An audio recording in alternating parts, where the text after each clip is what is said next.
मुख्तलिफ, हर एक का अपना अपना वीजा होगा।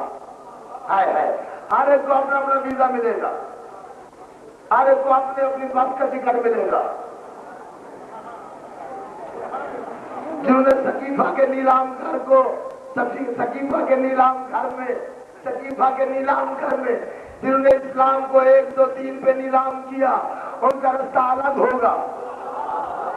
क्या सब खुदा के लिए। मैं एक तरीका बता रहा हूँ, मेरे भाई ने अजीब बात कह दी है, उसी में मैं शेर सुना रहा हूँ कि रोजे हिसाब सबका सफर होगा मुख्तलिफ। तो तख्त कुछ गिरेंगे कई संग खिस्त में, कहते हैं पत्थर को, खिस्त कहते हैं ईंट को।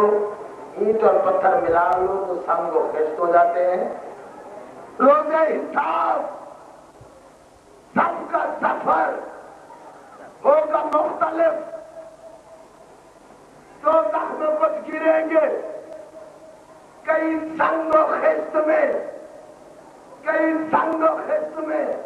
के वास्ता देखना मेरी तरफ, दो तख्त कुछ गिरेंगे कई संग खिस्त में, दो तख्त कुछ गिरेंगे कई संग खिस्त में।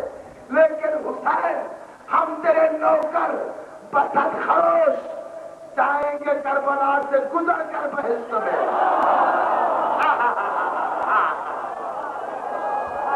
ये है हमारा रास्ता।